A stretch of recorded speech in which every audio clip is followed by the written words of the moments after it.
Jadi bayangin, kalau kita bukan orang yang diajak, bukan orang yang terajak dalam hal ini, kita lagi ada di mana? Sekarang kita lagi ada di mana? Mungkin Jane kalau nggak terlibat di dalam dakwah, dengan 8 cucu lagi ada di kursi goyang. Ngaput nyawanya, baju ngaput gitu. Tapi ternyata dakwah itulah yang membuat kita jadi tetap sehat, tetap bersemangat. Nah jadi layangkan dulu pikiran kita ke sana. Gitu. Kalau dulu nggak ada orang yang ngajak kita, kalau dulu nggak ada orang yang peduli sama kita gitu, kita ada di mana sekarang? Kita nggak tahu ada di mana kita sekarang. Tapi ada orang yang sayang sama kita, ada orang yang peduli sama kita. Akhirnya kita dicolek dan akhirnya dengan dakwah ini kita dimuliakan. Dengan dakwah ini kita dimuliakan.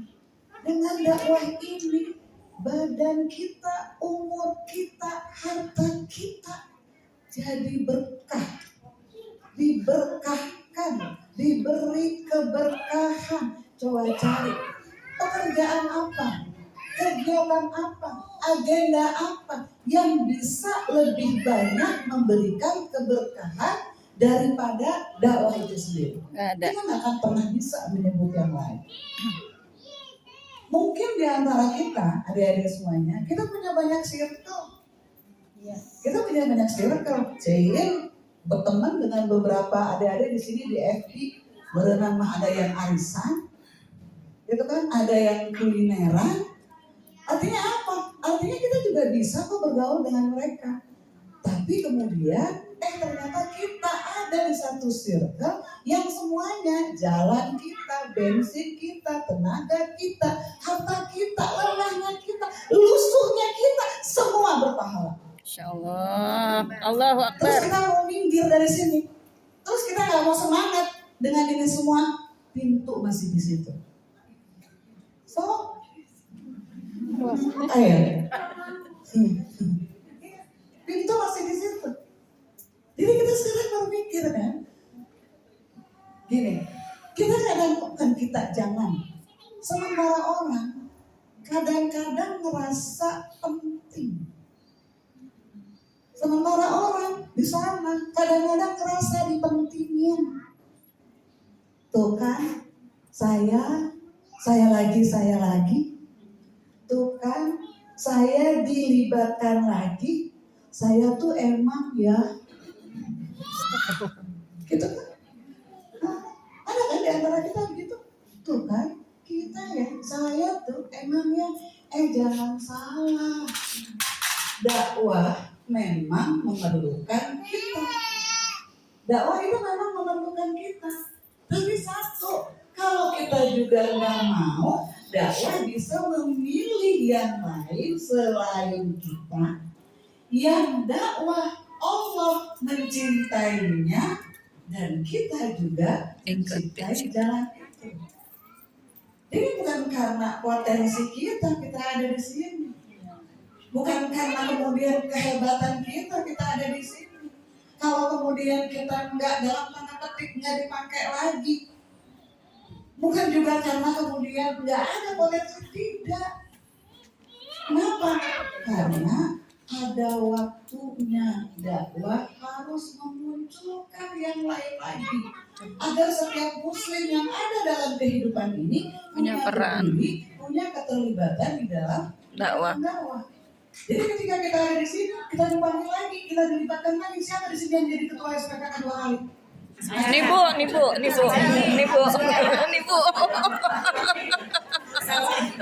Bu. Saya 3 kali Bu. Dapat gelas.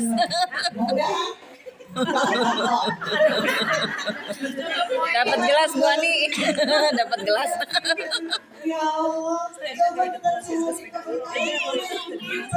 dapat lebih daripada keberkahan di jalan dakwah. Sehingga kadang-kadang gini, terlihat agenda sekomplek kayak gitu ya. Kemudian ternyata biaya yang kita anggarkan ya dari dulu ya, biaya yang kita anggarkan besar gitu kan. Tapi kok walaupun kemudian kita tanya gitu ya sama misalnya bendahara atau siapa, ini kegedean kecil gitu kan, apa namanya dalam segini itu udah dipepet-pepet gitu. Jadi gimana? Bentar ya kan gitu kalau bendahara gitu ya. Kita cuma bilang, ya Allah, ya Allah, kami berdakwah, kami ada di jalanmu. Dengan dakwah ini kami menerima rezekimu. Ya Allah, saya yakin bahwa dakwah ini bukan kami yang membiayai, tapi dakwah ini Engkau yang membiayai ya Allah. Dan kami dan kita semua jangan takut ngeluarin duit untuk dakwah ini, karena penggantinya luar biasa, lebih besar lagi, lebih banyak lagi. Pengganti yang nggak bisa digantikan yang lain adalah kesehatan kita, betul Caya. betul. Kesehatan. Nah, kalau duit mah berenang ya kadang mah tahu sendiri lah. Ya. Kalau misalnya ngambil apa-apa tuh kantongnya dalam. Dalam gitu. Walaupun ada yang keambil juga ya. Keambil. Seperti itu. Tapi artinya yang tidak bisa terbayar. Kosong ada lagi. Yang tidak bisa dibayar atau digantikan yang lain adalah ketika kita bertemu orang-orang yang merindukan kita. Nah kayak gitu. Nah jadi fokus yang pertama adalah kita di sini karena rezeki Allah.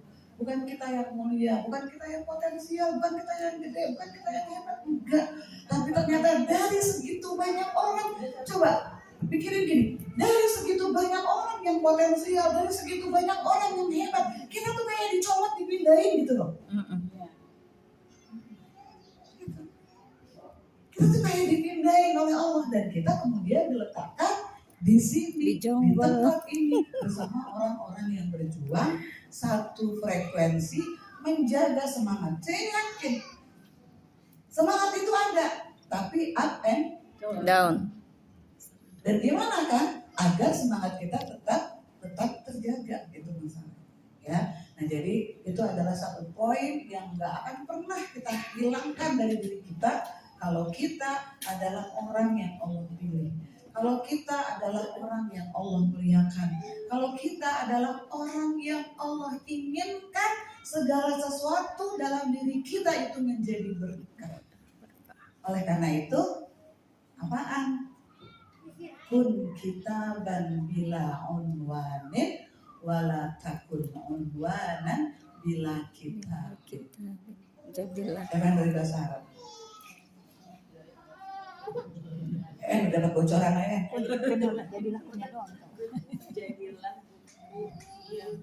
Jadilah kitab yang ada judul bukan judulnya doang gitu. Gitulah. Bila unwanin wala takun unwanan. Jangan kitab yang cuma judulnya doang.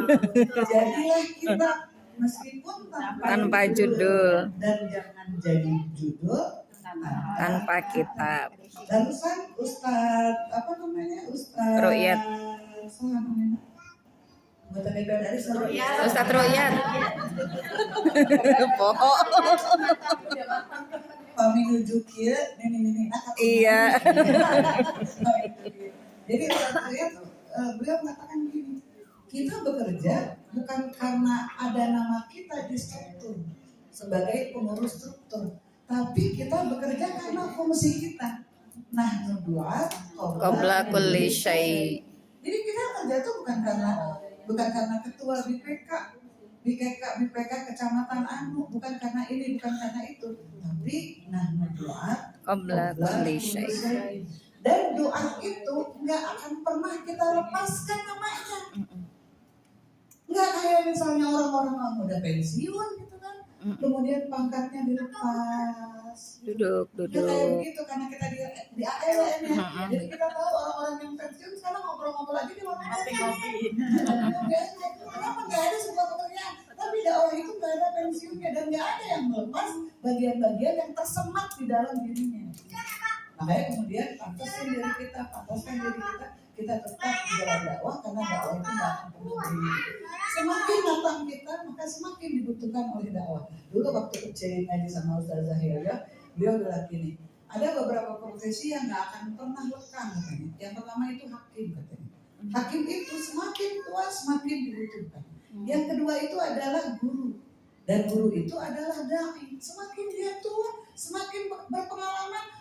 semakin kemudian disingkirkan, maka semakin mulia dirinya karena dia bertahan di dalam dakwah dalam berbagai cuaca dan berbagai kondisi. Masya Allah. Luar biasa, ya. Nah, jadi pertahankan adik-adik di sini. Tenang Mau di jadi berbagai ketua cuaca. IPK 3 kali.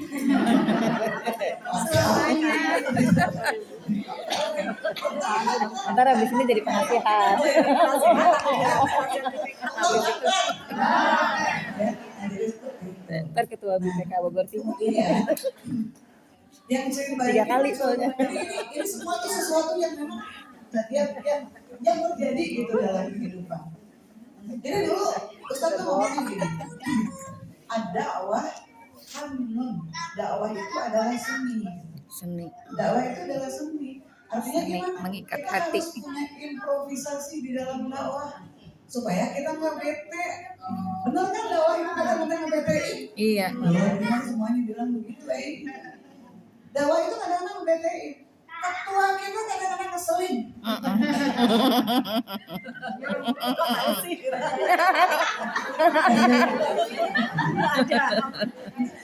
Soalnya dulu jadi dari ketua kan. Ketua itu kadang ngeselin, nanya aja sama gitu. Iya ya, benar ya. Ngeselin. Galak ya. Kadang-kadang ngomongnya sendiri, kadang-kadang ngomel seenaknya sendiri, kan ketua gitu. Salah sendiri. Itu kayak begitu. Tapi kemudian kita kan bukan punya urusan sama ketua. Kita di sini kan bukan kita punya urusan sama ketua. Tapi bahwa kita di sini tadi Allah memang memilih kita. Allah memilih kita atas mata-matanya orang mukmin. Itu kan ayatnya. A'udzubillahi minasyaitonirrajim. Wa qul ya'malu fasayarallahu 'amalakum wa rasuluhu wal mu'minun. Dan beraktivitaslah kamu, kerjalah kamu. Allah akan melihat pekerjaanmu, Rasulullah akan melihat pekerjaanmu, dan Orang-orang beriman akan melihat pekerjaanmu. Jadi kita tidak akan pernah lepas dari penglihatan dan penilaian seseorang. Jadi ketika kita di sini, Allah, Rasul, dan orang mukmin menilai kita, maka kemudian ditempatkanlah kita di sini. Jadi jangan pernah berpikir, ya Allah kenapa saya di media lagi ya, itu 5 kali dong. Nanti ya, tahun depan lagi nih ya. Oke gitu ya. Nah, terus kemudian dakwah itu ketika dia disebut dengan seni, karena kita harus berimprovisasi terus gitu, supaya kita nggak capek, kita ngelola dan seterusnya. Dan yang saya pikirin gini, ketika kita berdakwah dengan payung BPK apa sih singkatannya? Bidang perempuan dan keluarga. Nggak ada wanita di dalamnya. Nggak ada. Perempuan. Oh iya. Malu. Nah itu masalah kematangan. Iya. Kematangan. Jadi berbidang perempuan Keluarga. Perempuan dan keluarga. Jadi bagian ini cai nama diri media. Nah, jadi gini, ketika kita ada di BPK, kita tuh di tempat yang strategis gitu. Maksudnya apa? Kalau kita bilang dakwah itu adalah seni, ternyata kita berdakwah dengan penuh perhatian gitu. Dakwah kita dengan perhatian, dakwah kita dengan kasih sayang, dakwah kita, ya Masya Allah, nggak kudu kayak wanita-wanita Palestina. Iya. Dakwah kita nggak pakai kudu ditarik jilbabnya. Dakwah kita nggak kudu kemudian diculik dan kemudian dipenjarakan. Luar biasa. Dan ini menurut Jeki dakwah yang paling menyenangkan sebenarnya. Kalau dakwah yang menyenangkan begini, kadernya melonyot. Astagfirullah. Melonyot. Jadi apa yang terjadi gitu? Dakwahnya hei, senang-senang.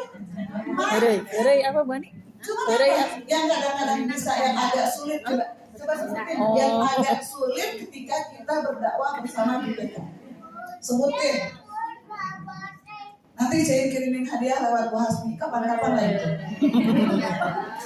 Pokoknya sebutin dulu. 1, dakwah yang paling sulit sebagai pengurus BPK. Keluarga. Enggak. Orang tuanya enak-enak gitu kok. Dana tinggal minta sama Sulaiman. Terus ke pelosok ya, pelosok naik ojek, naik motor gitu ya. Terus apa lagi kepleset, ke pelosok, Kepleset lagi. Nah, tapi kalau kita ngomong ke pelosok, kepleset gitu ya. Terus kemudian apa lagi dana dan sebagainya, bandingin lagi Oh, gitu. wanita Palestina iya jauh. Ketika kita bandingin lagi dengan dakwah para mujahidah di sana, apa yang terjadi? Nggak ada apa-apanya. Apalagi Cil, berdakwah di kota wisata ya. Masya Allah. Ada AC-nya dingin, adem. Setiap hari ada di kafe ini, ada di kafe itu. Kalau misalnya pernah nih ada di FB gitu ya, Cil lagi di kafe anu, gitu. Terus ada yang komen gini, aduh Cil, kok begitu bang nggak betah? Dan aku ketika gitu, nggak betahin, ya Cil juga betah. Gitu kayak dakwah di kota wisata gitu ya, yang segala sesuatunya dipermudah, jalan gampang, dekat dan seterusnya. Kalau pulang tantangannya banyak. Kalau kemudian ternyata apa yang sudah Bawa saya pisang dapatkan nggak tetanggan. kembali lagi untuk dakwah, apa yang terjadi? Iya. Kalau tak kembali lagi untuk dakwah, apa yang terjadi? Kalau misalnya Bikin kerajaan. nggak kayak Ciin, tapi bandingin lagi gitu dengan orang-orang yang lebih bermujahadah, lebih berjihad dengan kondisinya pada saat itu. Nggak lucu banget lah kalau kita mengonyol. Nggak lucu banget, enggak banget gitu. Nah, sehingga ketika kita bangun, ketika kita berimprovisasi, satu lagi, dai itu harus profesional. Coba di sini. Ada nggak yang WA-nya disetting centang abu-abu terus? Acung. Saya nggak centang biru, tapi saya nggak slow respon. Saya nggak slow respon. Ya. Oh, tapi nggak slow respon nggak. Saya suratul istijabah. Iya dong. Nah, jadi saya mau ngomong gini, WA itu, HP itu adalah pintu rumah kita. Dulu bapak itu kalau misalnya beliau bangun subuh sampai kemudian malam itu nggak pernah nutup pintu rumah. Jadi pintu rumah itu dibuka aja. Terus kan saya mulai pakai jilbab tuh ya. Pak, ini pakai jilbab ditutup dong pintu rumah. Nggak bisa. Ini ntar udah apa beliin. Zaman dulu ngomongnya apa nih? Dresswar ya. Apa sih namanya buffet? Liswar. Lagi dia orang yang ke dalam itu kehalang dia. Jadi cair kalau dia nggak pakai jilbab tuh yang apa kelihatan gitu. Ntar apa pindahin katanya. Nah terus saya nanya sama apa, jam 9 malam baru kemudian kami tidur jam pada saat itu kan dunia dalam berita kan berakhir ya. Jam 9. Gitu. Iya. Udah dunia berita berakhir, kemudian kita tidur, baru itu ditutup sama apa. Terus saya bilang apa, kenapa sih Pak ditutup terus? Kalau pintu ini ditutup, orang tuh sungkan minta tolong sama kita. Nah itu apa? Orang tua dulu kan begitu. Masa sekarang masih? Nah itu kan masih ada ternyata. Tapi kalau saya cerita di kota wisata, Bu di sini banyak penjahat. Iya emang. Jadi tutupan mulu. Itu mungkin di antara kita juga melakukan hal yang sama. Nah, ketika pintu rumah kita secara fisik ditutup, akhirnya yang ada adalah pintu di HP, di WA gitu. Jadi tok-tok-tok-toknya tuh ada di WA. Assalamualaikum, Bu. Ada di rumah enggak? Ada di rumah enggak? Saya mau mampir. Bu, anak saya sakit. Bu, gitu kan. Besok, terus begitu. Nah, jadi kalau misalnya dia centang abu-abu terus, yang ngirim pesan pikirnya apa? Nggak dibaca. Ini dibaca apa enggak? Gitu kan. Nah, nggak tahu. Akhirnya cerita bahkan udah terkirim centang abu-abu terus ya. Klik ke atas info. Tapi info pun tidak memberikan tahu bahwa kita udah dibaca atau belum. Nah gitu. Ini malah kejadian. Ketika pandemi itu ada yang mengirimkan sejumlah uang ke JIN untuk menjaga kehidupan lah di masa pandemi. Terus saya ingat ya DPR kita kan Terus Cin satu lah Cin. Coba sudah mah diagehan, ya diagehan. Ini buat dia nih. Ya Cin pagi-pagi saya assalamualaikum. Dia nggak centang abu-abu, centang biru. Gitu. Assalamualaikum centang satu. Cin tunggu zuhur lagi. Ada juga. Cin tunggu sampai maghrib. Nggak ada juga, gitu kan. Nah ini kan uang harus segera Cin distribusikan. Akhirnya Cin alihkan kepada yang lain. Mohon maaf lahir batin dalam arti karena Cin juga nggak pengen lama-lama pegang uang. Kayak gitu. Baru malam kalau besok kan itu baru dia centang 2 waalaikumsalam. Jadi maaf tadi teh ribet gini akhirnya dimatikan WA-nya, settingannya dan seterusnya gitu kan. Terus dia bilang ada apa Cek? Oh ada rezeki. Ada rezeki ada juga gitu kan. Akhirnya saya harus terus maaf tadinya ada amanah yang harus saya sampaikan kepada Ibu tapi karena memang tidak ada kabar berita dan saya nggak kepengen lama megang uang tersebut amanah saya nggak bilang uang amanah tersebut akhirnya saya alihkan kepada yang lain. Saya mohon maaf ya. Besok kan itu kayak gitu. Jadi yang namanya dai itu bahasa kerennya apa enggak? Aksesibel ya.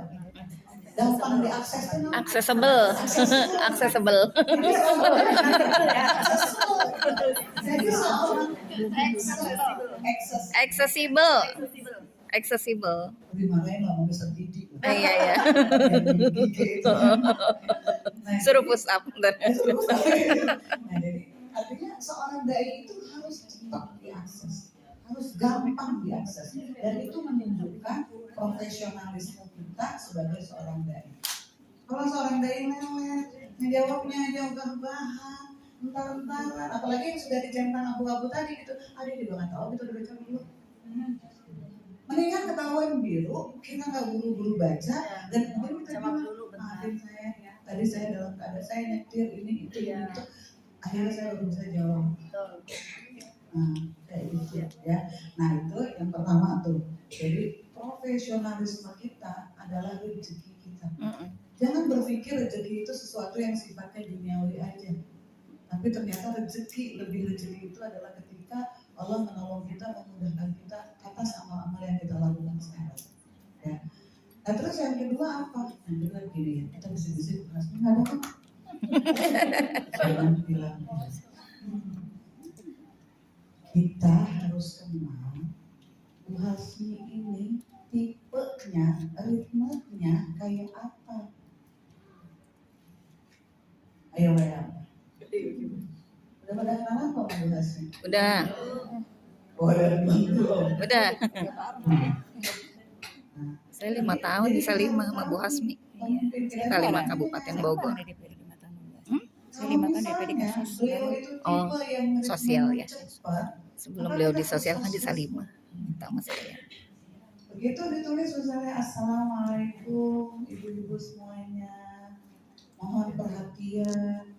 Kalau zaman saya yang begitu asap gitu ya. Asap. Apa yang asap?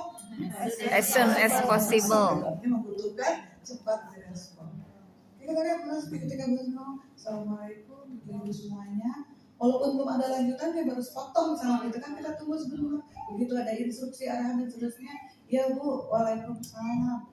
Ya Bu, waalaikumsalam itu aja itu udah menenangkan pemimpin. Itu dia udah tahu bahwa sekarang anak buahnya ngerespon dia. Walaupun bisa jadi setelah waalaikumsalam, Bu Hasbi itu mungkin bentar-bentar lagi baru ngomong gitu. Walaupun proyeknya yang akan dilakukan tuh masih sekian lagi gitu. Tapi begitu, waalaikumsalam. Kalau pada cicing aja. Apa yang dilakukan pemimpin coba ketika cicing semua? Lagi info. Chatnya itu siapa aja yang udah baca? Ya betul. Ada yang sudah dibaca Banyak pada diem. Ini tidak direspon. Begitu emang. Nah, kan begitu. Tapi kan artinya itu Kita bukan Habis itu ngomel ya? Habis itu ngomel. Dimarahi. Oh, dimarahin bisa kemudian puasa saya pamit ya dari BPKK. BPKK akan begitu. Yang ada adalah menunggu. Dan yang terjadi adalah ketika kita menunggu, ada yang menunggu merespon apa?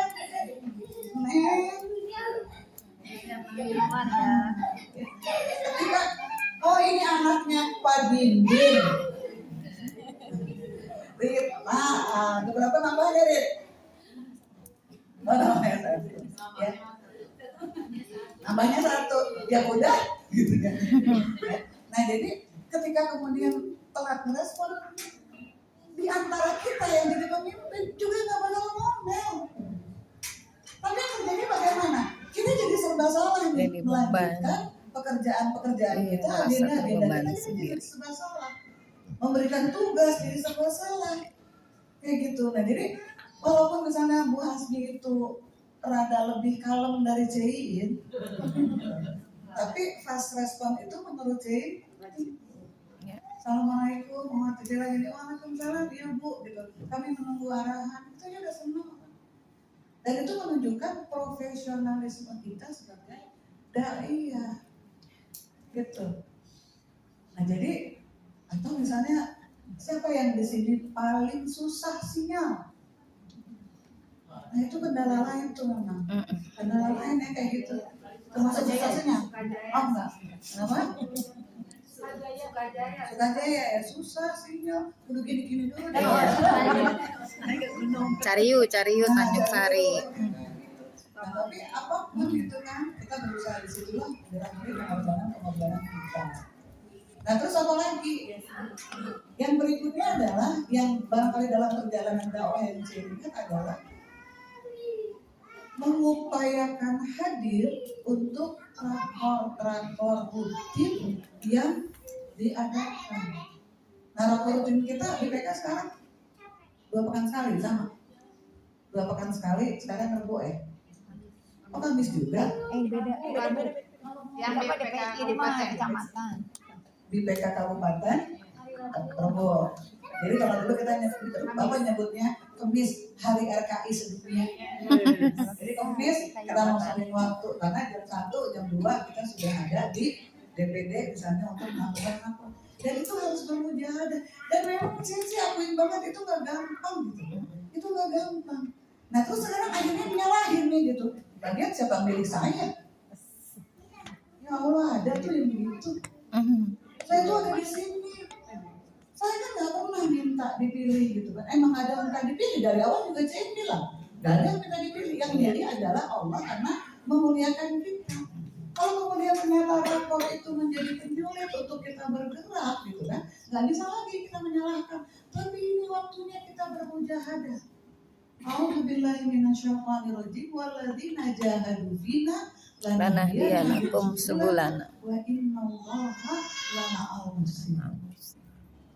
Dan orang-orang yang bermujahadah untuk mencari keridhaan kami, Allah akan lapangkan jalan-jalan kami, akan perlihatkan jalan-jalan kami, dan sesungguhnya Allah bersama orang-orang yang berbuat baik. Muhsin, orang-orang yang berlaku ihsan. Kita tahu alladzi khalaqal mauta wal hayata liyabluwakum ayyukum ahsanu amala wa huwal azizul ghafur. Digarisbawahi, dan Dia yang menguji kami semua. Siapa di antara kamu yang paling baik amalnya? Yang paling ihsan amalnya. Dan ternyata ihsan itu berlaku di semua lini. Ketika kita jadi ibu, ketika kita jadi istri, ketika kita jadi pejabat, istri pejabatnya, TI-nya. Punya indikator-indikator yang berbeda bagaimana kita harus berlaku ihsan. Dan ternyata ihsan itu adalah ketika kita bagian dari struktur PKS DPD Kabupaten. Apa ihsannya? Ihsannya adalah jadi staf terbaik gitu. Orang-orang belum datang, kita belum datang, walaupun ada door prize. Nah, datang lebih dulu, ada door prize. Walaupun ada door prize, datang lebih dulu. Sampai di ujung kepengurusan. lagi ya? Ya, jadi 5 kayaknya. 4 tahun lagi. 4 tahun lagi. 5 tahun lagi. 7. Tenang aja, tahu-tahu habis. Iya, tahu-tahu habis, tahu-tahu kenapa lagi? Amin. Enggak.